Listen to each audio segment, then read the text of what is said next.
Shalom Bapak Ibu Saudara yang diberkati Tuhan Yesus Kristus dimanapun Bapak Ibu Saudara berada.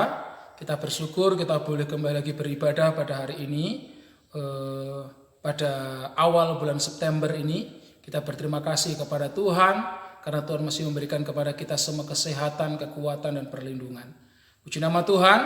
Kita akan belajar firman Tuhan yang akan bersama-sama kita ambil dalam Matius pasal 5. Matius pasal 5 ayat 17 sampai dengan yang ke-20. Matius 5 ayat 17 sampai dengan yang ke-20. Renungan firman Tuhan hari ini saya beri tema keagamaan di atas rata-rata. Matius pasal 5 ayat 17 sampai 20. Saya akan membacakannya pada ayat yang ke-20 saja. Firman Tuhan berbunyi demikian. Maka aku berkata kepadamu, jika hidup keagamaanmu tidak lebih benar daripada hidup keagamaan ahli-ahli Taurat dan orang-orang Farisi, sesungguhnya kamu tidak akan masuk ke dalam kerajaan surga. Amin.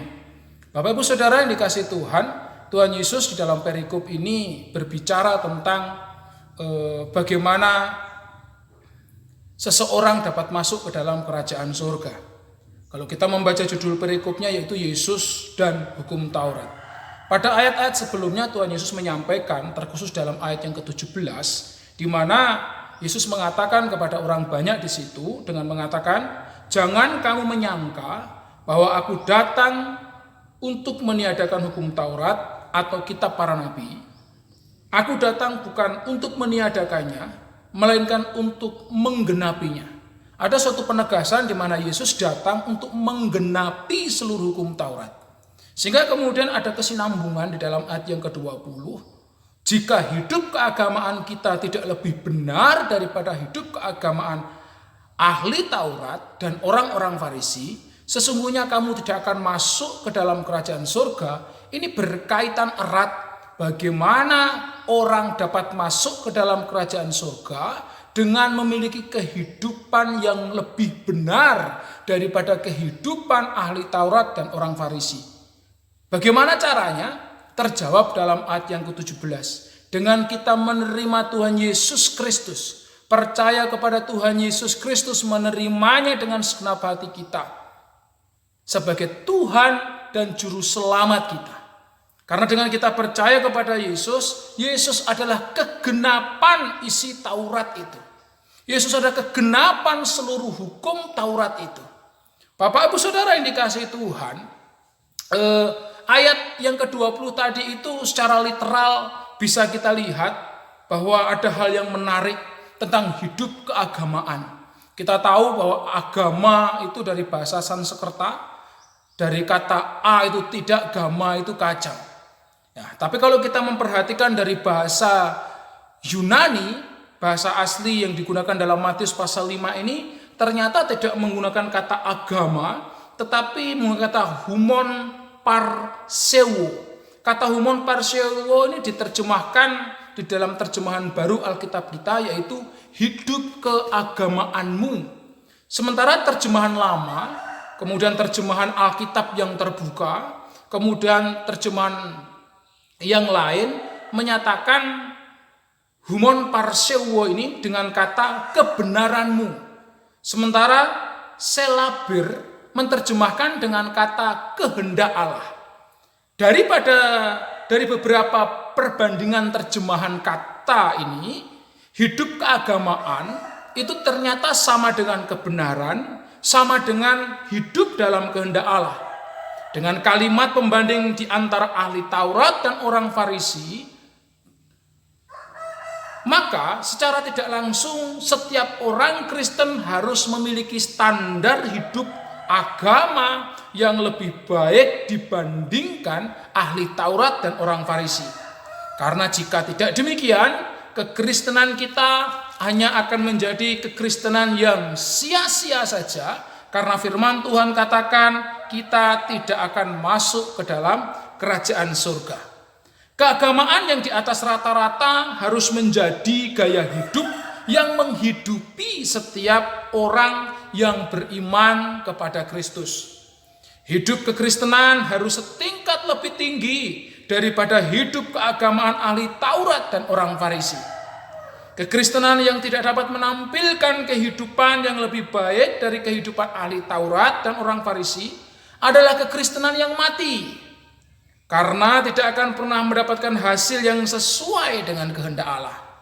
Bapak Ibu Saudara, ada beberapa pertanyaan kritis yang dapat menolong kita untuk kita dapat memiliki hidup Kristen yang berkenan kepada Allah sesuai dengan pernyataan ayat yang ke-20 yang kita baca tadi, di mana kita dapat memiliki hidup keagamaan yang lebih benar daripada hidup keagamaan ahli Taurat dan orang-orang Farisi. Yang pertama, kita harus menggunakan pembanding apple to apple. Apel kita bandingkan dengan apel. Tidak mungkin apel kita bandingkan dengan jeruk atau jenis buah yang lain. Kalau kita memperhatikan di sini Bapak Ibu Saudara, saudara dan saya harus membandingkan diri kita dengan orang-orang Yahudi. Secara standar keimanan kita, secara standar peribadatan kita. Kalau kita membandingkan dengan orang Yahudi, karena kita tahu bahwa ahli Taurat maupun orang Farisi ini lahir dari golongan orang-orang Yahudi, maka mungkinkah kita bisa menjadi orang Yahudi? Jawabannya jelas tidak mungkin. Karena saudara dan saya dilahirkan bukan sebagai orang keturunan Israel, apalagi keturunan Yahudi. Bapak Ibu Saudara dikasih Tuhan, kita memiliki latar belakang suku yang berbeda-beda. Tapi di dalam hal ini ketika kita tidak mungkin menjadi orang Yahudi, bagaimana kemudian kita bisa membandingkan diri kita dengan orang Yahudi? Karena tidak mungkin juga kita mau melakukan seluruh hukum Taurat jika kita bukanlah orang Yahudi. Oleh karena itu Tuhan Yesus memberikan solusi. Kalau kita melihat tadi, sempat kita singgung di awal dalam ayat yang ke-17, Yesus menggenapi seluruh hukum Taurat. Artinya dengan kita menerima Yesus Kristus sebagai Tuhan dan Juru Selamat, maka saudara dan saya dimungkinkan untuk apa? Untuk kita dalam tanda kutip bersaing secara keimanan dengan orang-orang Yahudi, dengan orang-orang ahli Taurat, dengan orang-orang Farisi. Di dalam hal ini cocok dengan firman Tuhan. Kalau hidup keagamaan kita tidak lebih benar daripada hidup keagamaan ahli Taurat dan orang-orang Farisi, sesungguhnya kita tidak akan masuk ke dalam kerajaan surga. Dengan kata lain, jika kekristenan kita, jika saudara dan saya menjadi Kristen, menjadi pengikut Kristus, tetapi tidak memiliki kehidupan Kristen yang lebih benar daripada kehidupan ahli Taurat dan orang-orang Farisi, maka saudara dan saya tidak akan masuk ke dalam kerajaan surga. Bapak Ibu Saudara yang dikasihi Tuhan, kalau kita melihat standar ibadah orang Yahudi begitu ketat. Mereka memiliki jam-jam ibadah sendiri. Satu hari mereka bisa 3-4 kali mereka sembahyang. Mereka menjalankan setiap Taurat. Mereka belajar untuk terus merenungkan dan membaca kitab suci mereka. Mereka harus menjadi anak Torah. Mereka harus masuk di dalam midras atau sekolah-sekolah Yahudi. Belajar tentang keagamaan dengan benar. Kemudian mereka harus terdidik dalam pokok-pokok iman yang benar. Mereka harus mendahulukan Tuhan. Bahkan kalau kita memperhatikan, mereka harus melakukan seluruh isi Taurat. Bahkan Yesus pun sampaikan tadi, Yesus datang tidak untuk meniadakan Taurat, tetapi Yesus menggenapi seluruh isi hukum Taurat. Sehingga di dalam ayat yang ke-19, karena itu siapa yang meniadakan salah satu perintah hukum Taurat sekalipun yang paling kecil dan mengajarkannya demikian kepada orang lain, ia akan menduduki tempat yang paling rendah di dalam kerajaan surga. Tetapi siapa yang melakukan dan mengajarkan segala perintah-perintah hukum Taurat, ia akan menduduki tempat yang paling tinggi di dalam kerajaan surga. Taurat mengambil suatu peranan yang penting. Tetapi di dalam kehidupan Kristen kita, kadangkala Bapak Ibu Saudara yang dikasihi Tuhan, kita mengabaikan apa yang menjadi kebenaran-kebenaran Tuhan yang tertulis di dalam hukum Taurat. Kita beranggapan dengan anggapan kita menjadi Kristen sudah cukup. Dengan kita percaya Yesus Kristus, kita tidak perlu melakukan seluruh hukum Taurat. Betul, Untuk mendapatkan keselamatan, saudara dan saya tinggal percaya kepada Yesus Kristus tanpa harus melakukan hukum Taurat. Tetapi setiap orang yang percaya kepada Tuhan Yesus Kristus akan dapat diuji kebenarannya. Apakah kita pengikut Kristus sungguh-sungguh atau tidak? Yaitu dengan kita melihat rambu-rambunya. Dan rambu-rambu itu ada di dalam hukum Taurat. Sehingga ketika Yesus datang untuk menggenapinya, jelas kegenapan Kristus itu, Kristus menghidupi kehidupan kita, sehingga saudara dan saya akan dimampukan untuk melakukan hukum Taurat. Sehingga hukum Taurat kita lakukan bukan untuk mendapatkan keselamatan, tetapi keselamatan di dalam Yesus Kristus memampukan kita semua untuk melakukan Taurat.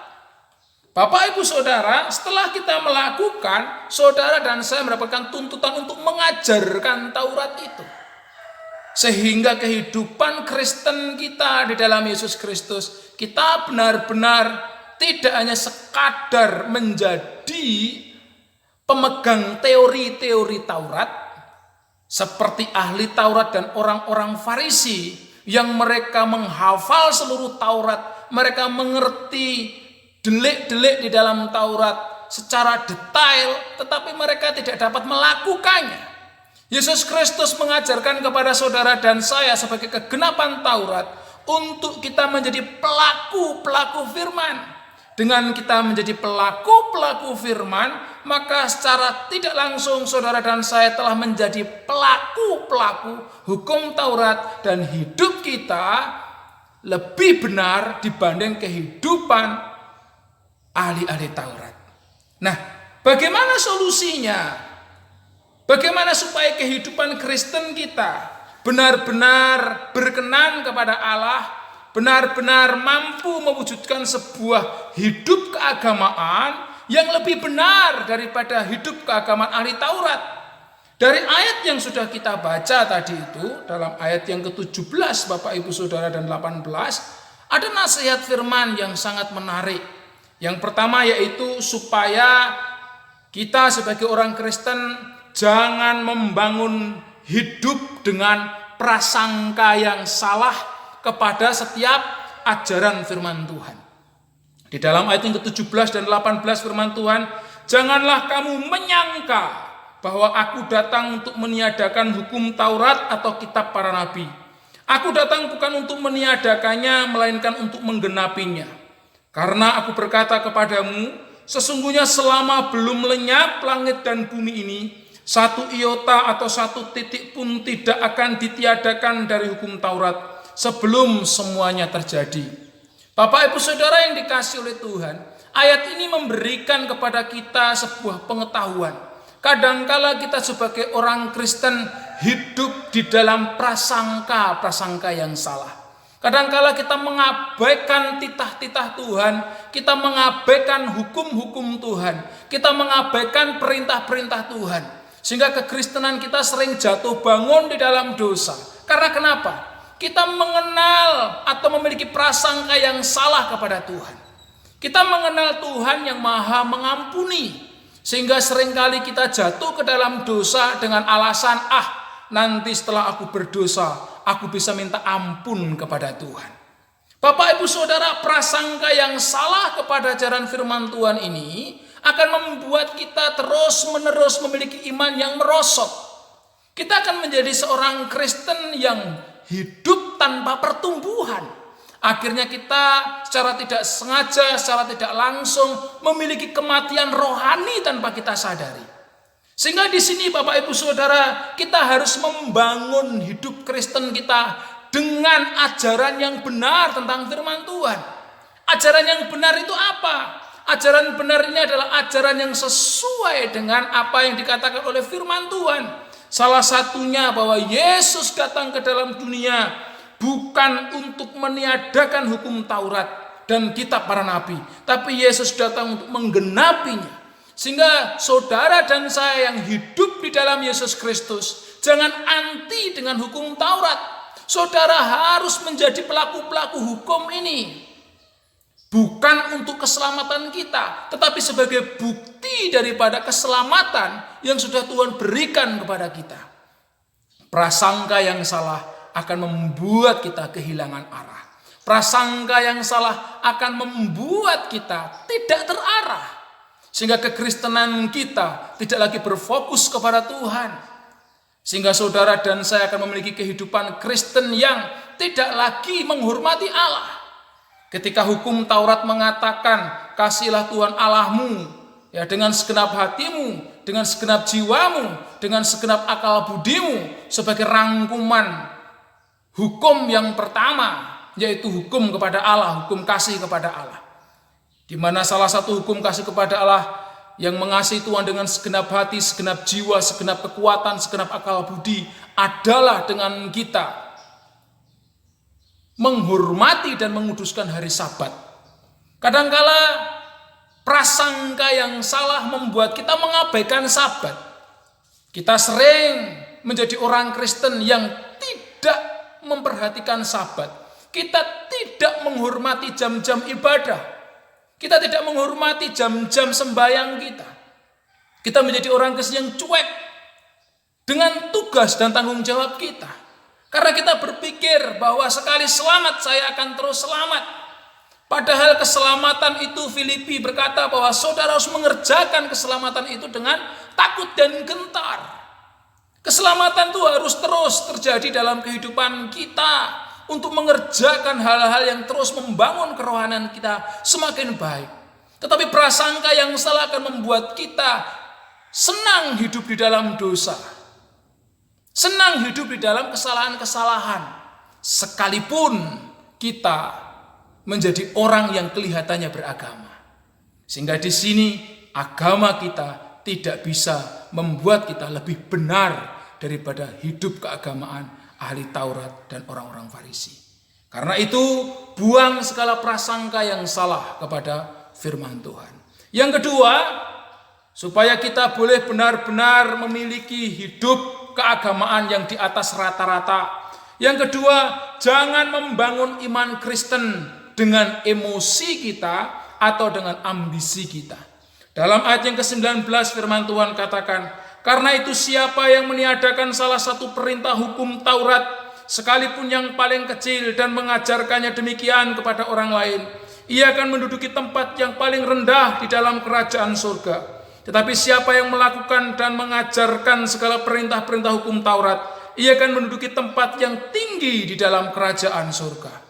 Bapak Ibu Saudara yang dikasihi Tuhan, emosi kita atau ambisi kita kadangkala sering membuat kita meniadakan perintah-perintah Tuhan. Salah satu contoh tadi yang sempat saya singgung di depan. Kadangkala karena kita memiliki tanggung jawab pekerjaan, kita memiliki tanggung jawab tertentu, sehingga kemudian kita melupakan tanggung jawab kita kepada Tuhan.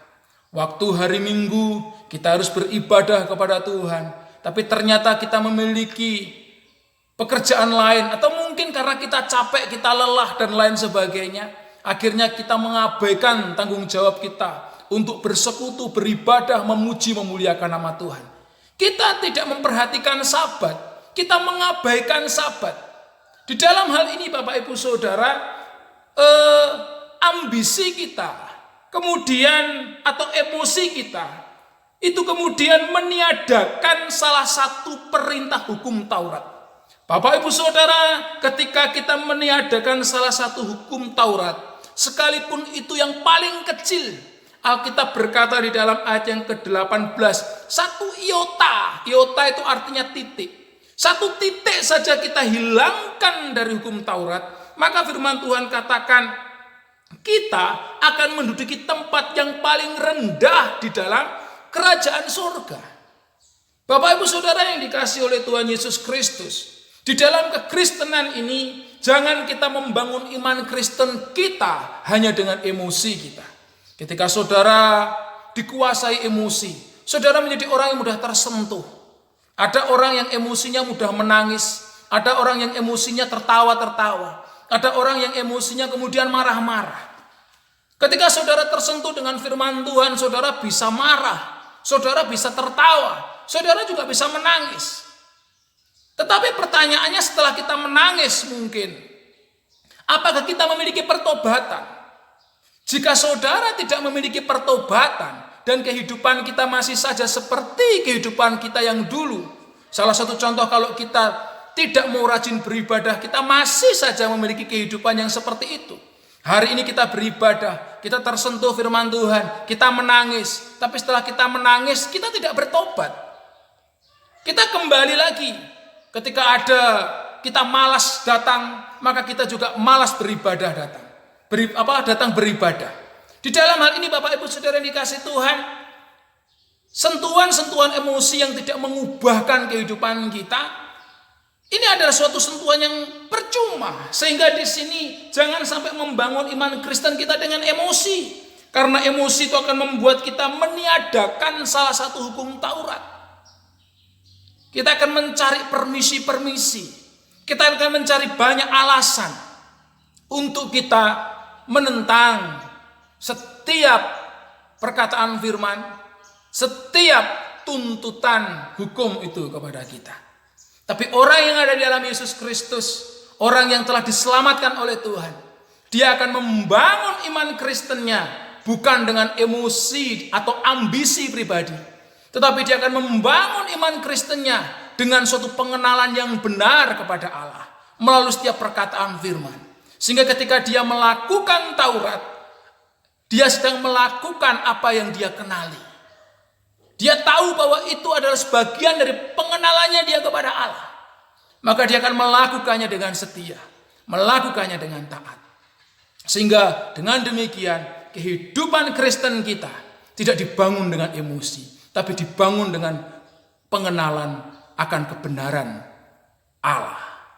Sehingga kita bisa memiliki hidup keagamaan yang lebih benar daripada ahli Taurat dan orang-orang Farisi yang membangun pengertiannya hanya berdasarkan emosi mereka, keinginan mereka dipuji. Akhirnya Bapak Ibu Saudara yang dikasih Tuhan, mari kita memiliki keagamaan yang di atas rata-rata, memiliki kekristenan yang di atas rata-rata, yang tidak hanya sekadar menjadi Kristen, tapi roh kita benar-benar terbangun untuk kita memiliki sebuah kehidupan yang kita persembahkan kepada Allah. Dengan kita terus membangun hidup kita di dalam kebenaran firman Allah. Sehingga Taurat Tuhan, merenungkan Taurat Tuhan siang dan malam, itu menjadi kesukaan kita semua. Tuhan Yesus memberkati kita semua. Amin firman Tuhan.